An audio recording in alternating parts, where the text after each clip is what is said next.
Bonjour et bienvenue dans cette nouvelle vidéo. Aujourd'hui, je vais vous montrer comment installer un serveur sous Linux. Donc pour ça, on va utiliser la distribution Debian dans sa dernière version à l'heure où je vous parle, donc c'est-à-dire la version 11. Donc première étape, c'est le téléchargement. Ensuite, je vais vous montrer toutes les étapes de l'installation. Et puis dans les prochaines vidéos, l'installation des différents paquets, etc. pour en faire un serveur de ce qu'on souhaite. Donc première étape, c'est de télécharger une ISO de Debian. Pour cela, on va se rendre sur le site officiel de Debian, donc c'est debian.org/distrib. Et donc à partir de ce site, en fait, vous pouvez télécharger les différentes images ISO pour installer Debian. Ici, l'image qui nous intéresse, qui va nous intéresser la plupart du temps, c'est l'image NetInstall. Donc c'est une image d'installation de taille réduite qui en fait va télécharger tous les paquets sur Internet au moment de l'installation. Donc une fois le téléchargement terminé, on va pouvoir soit utiliser le fichier ISO directement dans une machine virtuelle, ou alors utiliser un utilitaire du genre Rufus par exemple, pour copier l'ISO sur une clé USB, la rendre bootable et installer Debian sur du matériel physique. Dans mon cas ici, on va installer ça sur une machine virtuelle pour la démo, donc je vais créer ma petite machine virtuelle et on se retrouve juste après. Donc une fois la machine virtuelle démarrée sur l'ISO de Debian, on arrive sur le menu de l'installeur Debian avec un menu comme ceci. Donc ici la première option c'est Graphical Install pour installer depuis un environnement graphique, soit le menu Install simplement qui est un peu moins convivial mais qui va exactement permettre de faire la même chose, ou alors des options avancées telles que le mode expert, etc., le mode rescue et encore d'autres options d'aide, etc. Donc dans notre cas, on va simplement choisir l'option Install, on n'a pas besoin de tout l'environnement graphique pendant l'installation. C'est parti. La première étape du menu d'installation va être de sélectionner la langue, donc ça va être la langue du processus d'installation, mais aussi la langue du système qui va être installé. Ici, je vais sélectionner l'anglais, simplement parce que j'ai pris l'habitude d'installer tous mes systèmes, en tout cas la majorité de mes systèmes serveurs en anglais.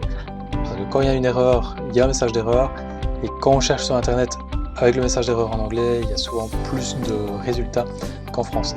Ensuite, il va nous demander dans quel pays on se trouve. Donc personnellement, je suis en Belgique, donc Europe, Belgique. Pour la configuration des locales, donc il me dit simplement qu'il n'a pas trouvé les paramètres pour France et Belgique. Simplement, ce qu'on va faire, c'est qu'on va sélectionner United States par défaut, car le système est installé de toute façon en anglais. Concernant le clavier, donc Key Map to Use, donc c'est-à-dire la disposition du clavier. Personnellement, je suis en Belgique, j'ai un clavier belge. On va sélectionner donc Belgian. Et là, il va donc installer, donc charger plutôt tous les composants additionnels. L'écran suivant concerne le hostname, donc c'est le nom de la machine. Ici dans mon cas, je vais mettre le nom de ma VM, donc VM. Le nom de domaine si vous en avez un.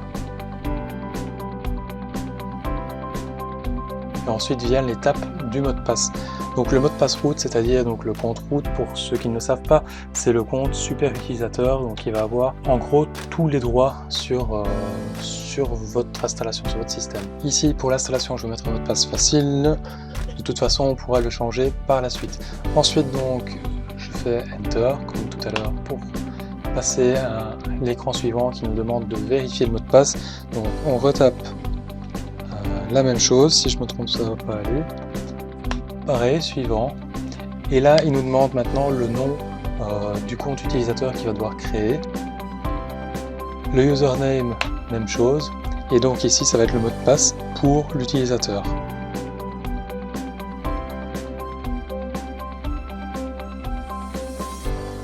Maintenant, il nous propose de partitionner le disque. Donc, pour plus de facilité, on va utiliser l'entièreté du disque pour le système.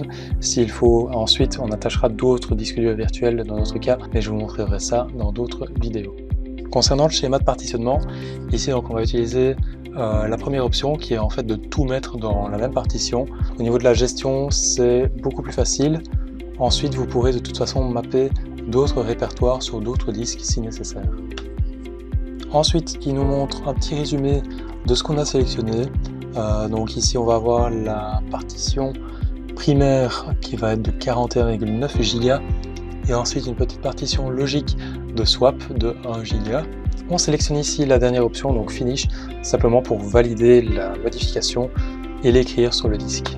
Une dernière confirmation est requise, donc ici il nous dit attention, la table de partition va être modifiée, toutes les données risquent d'être supprimées, etc. Est-ce que vous voulez vraiment écrire ces changements sur le disque? On va sélectionner oui. Ici il est en train d'installer donc le système de base, on va le laisser faire, on se retrouve juste après.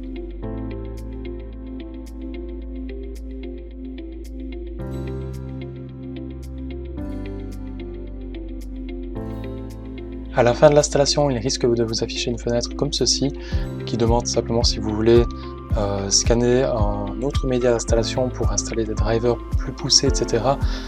Sur des VM, généralement, c'est pas utile. Sur des machines physiques, ça peut l'être en fonction de votre machine et de ce que vous souhaitez installer dessus. Dans ce cas-ci, on va donc lui dire non.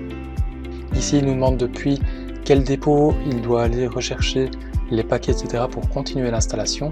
Si vous avez un proxy HTTP que vous souhaitez configurer pour le téléchargement des paquets, vous pouvez entrer les informations ici.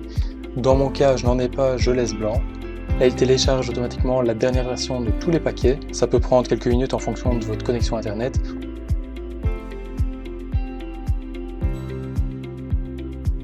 On arrive à la fin de l'installation. Il nous propose d'installer des paquets supplémentaires, donc notamment l'environnement bureau qu'on ne va pas cocher car il s'agit d'un serveur. Le paquet SSH, par contre, lui, on peut le cocher, ce sera ça en moins à installer par la suite.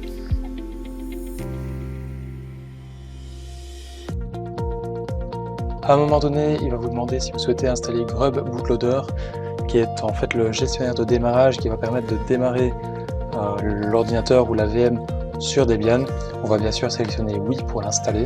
On va sélectionner notre disque primaire qui est Dove SDA dans ce cas-ci. Si vous avez plusieurs disques, vous en verrez plusieurs apparaître ici. Il suffira simplement de sélectionner le disque système. Et pour terminer, il vous affiche simplement le message pour dire que l'installation est terminée. Il vous demande de retirer le média d'installation si vous avez un ordinateur physique. Ici, vu que c'est une VM, il va éjecter automatiquement l'ISO d'installation. On sélectionne Continue et ça va automatiquement redémarrer notre VM. Au redémarrage, vous avez ceci qui s'affiche, c'est donc l'utilitaire Grub qui va nous servir à démarrer Debian. Par défaut, après 2 ou 3 secondes, le système se lance. Si vous souhaitez sélectionner des options avancées, c'est ici en dessous. Dans notre cas, on va démarrer simplement le système normalement grâce ici à la première option.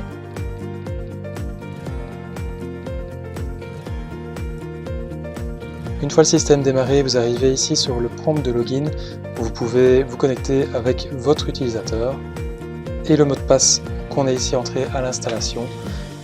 Et on voit que tout est en ordre et que je suis logué. D'autres vidéos vont suivre prochainement avec l'installation de différents services. Si vous avez également des idées ou des sujets que vous souhaitez que je traite en vidéo, n'hésitez pas à me le noter dans les commentaires. Si cette vidéo vous a plu et qu'elle vous a été utile, n'hésitez pas non plus à vous abonner à la chaîne et à mettre like.